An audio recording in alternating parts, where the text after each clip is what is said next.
Hello and welcome to the third episode of Not Just Another Fangirl. Today we will be featuring our second case study, Alanis Morissette. I'm just going to jump right into it. She's a really prominent female artist from the 90s and she's still releasing music now, still really active in the industry and generally in the media. She's a Canadian musician known for her confessional lyrics and was in the music industry from quite a young age. She was in the Canadian Nickelodeon show You Can't Do This on Television, but she's also been writing music from a very young age, singing and playing the piano from around 7 years old, and she's also mentioned that she was writing music since the age of 10. So let's talk interviews and speeches. In 2019, Alanis won the Icon Award at the Billboards, and during her speech, she discusses her opinions on feminism and just her general experience in the music industry. She begins by describing, "We've discussed at great lengths that feminism and the feminist movement itself is a feminine movement." She then goes on to describe that feminism is about embracing that femininity within everybody, no matter who you are, where you come from, racial background, ethnical background, national background, anything like that. And I really like this. It's about embracing those typical feminine emotions if you're a man. It's about understanding that we can be who we are and we don't need to embrace these silly ideas that say men can't cry and women shouldn't be angry. Further in her speech, she goes on to describe that when she's worked with male bands and artists, they didn't know what to do with me. She says that unless there was a sexual or romantic relationship, sometimes men didn't know how to interact with her. They expected things from her that obviously it's like she's working with them, she's a singer, she doesn't owe anybody anything. These ideas aren't new. Women are expected to want male attention and appreciate male attention, but I think it's really silly because obviously, well, I don't know, you don't have to expect it. You're allowed to say, no, I don't want that, I'm not interested. Plus, if it's things when she was working in a band, that's what she's there to do. She's there to work in a band. Women rejecting these ideas of wanting male attention or not wanting children or not wanting to be a stay-at-home mum can often result in certain types of people calling these women not real women, which I think is interesting because why are these people allowed to discuss what makes a real woman? Because even I don't know what that means. You know, if someone wants to be a woman, fair play to them. They don't have to have children. They don't have to be a stay-at-home mum. They don't have to embrace these old views that have been stuck on them.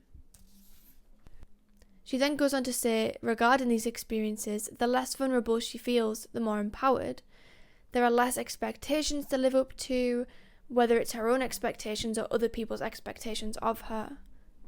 She ends the speech saying, "To my younger self and all women, I would say, keep going, keep chronicling, keep expressing, keep asking for help, keep working together, keep setting boundaries, keep showing up. Take naps when you can and restore when you can." And I think this is a really empowering and confident way to end her speech. She doesn't seem nervous, she doesn't seem unsure. She's saying, this is what I believe and here it is. This next section touches on sexual assault and sexual harassment, so if the topic is sensitive, then please feel free to skip ahead to the next section. In an interview with the Sunday Times, Morissette describes her female rage. She explains that from about the age of 3, she's been subject to exploitation, financial undermining, and sexual abuse. Morissette describes that when it comes to sexual assault, often the best thing that happens is that it'll get swept under the rug, but at the worst, you can be fired or admonished. Sexual assault is always obviously a personal matter. It changes per circumstance, per person. Yet often, the victim in this situation isn't always the person cared for or looked after.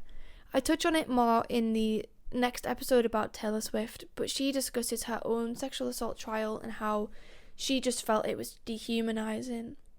I think that this backs up my point.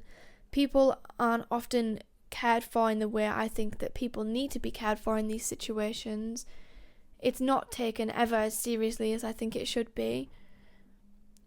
Often the person worried about most is the man or the offender in the situation, the accused. what would happen if this was false? You know, what would happen? He'd lose his job, he could lose his career, he could lose his reputation, all this stuff. But I think it's interesting when you look at studies of how many accusations are false. The study I'm going to reference was a study by LAPD where they discovered that only 4.5% of their accusations were false. To me, this figure literally belittles the astonishing 95.5% of women who have had an awful experience.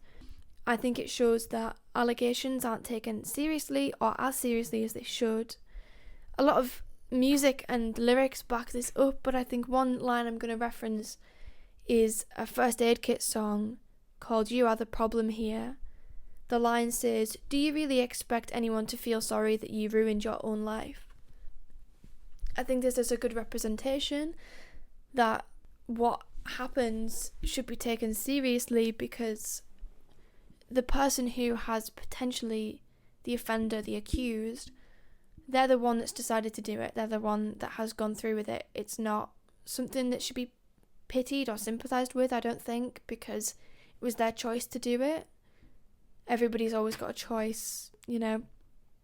They could have not done it. And I think this line represents it really well. A lot of songs discuss it, a lot of people have discussed it, but I think this line is the best way I can summarise it. Alanis stood out during the #MeToo movement within the film industry, but then stated she believes it hasn't even begun in the music industry. Almost every woman in the music industry has been assaulted, harassed, or raped. I think Alanis' outspokenness on this topic is really influential, and I think her outspokenness itself has been influenced by the time she was born. Similarly to Dolly, a lot of her opinions seem to have been affected a lot by when she was born. Alanis was born in the 1980s, which I think is really important to mention because she has clearly got a lot of her confidence because so many people up to that point had inspired and outspoken about things that previously would have been tabooed upon, or like similarly to when Dolly was born, weren't spoken about and were expected, you don't speak about it, pretend it never happened, move on. I also think Alanis' confidence has been impacted by how long she's been in the music industry. From such a young age, she's going to have had to stand up for herself for ages and wouldn't have always had people behind her to help her do that or to back her up. So I think this confidence has come from the confidence she has built within herself. She's always discussed feminism for what it is and acknowledged what it is, and I think she's earned a lot of people's respect by being so confident and open about her viewpoints.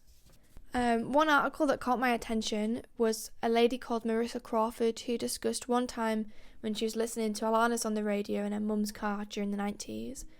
She describes the experience by saying that a DJ had told Alanis to stop telling everyone what was written in her diaries and put it into songs. She then describes that people describe the song as a lot, or 4 glorious minutes and 10 seconds of Alanis' personal reflections in her past relationships, naming each ex-boyfriend one by one. Marissa then describes and says, even though this felt confrontational, this is why she liked it.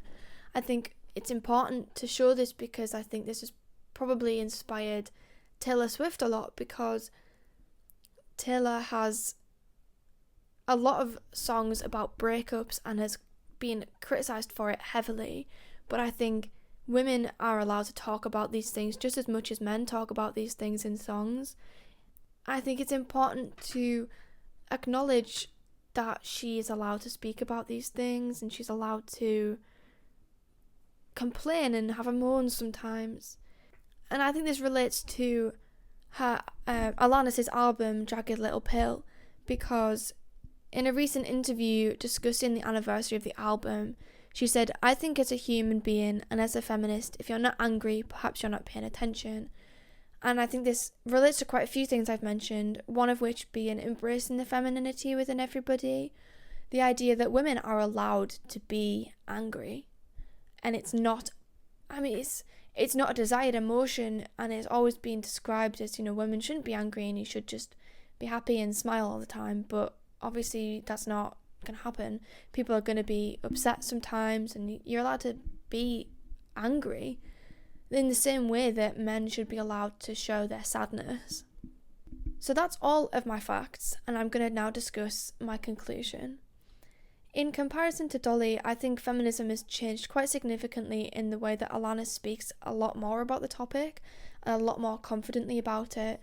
She discusses how she is a feminist and how she has feminist views, rather than Dolly describing her viewpoints as pro-women, but seems quite nervous to call herself a feminist or to not go out against men, whereas I think because Alanis is younger, she is more likely to stand out against other generations, whereas I can imagine Dolly would be less happy to disrupt her peers or people she respects because she wouldn't want to ruin it over what she calls politics. So that's the end of this episode. My next episodes, as I've mentioned, are all up right now and ready to listen to. I really hope you've enjoyed. If you've got any feedback, please leave a review, let me know, message me, anything. I'd really appreciate anything positive or constructive, anything you've got. Thank you for listening to this episode, and I hope you've enjoyed. See you soon.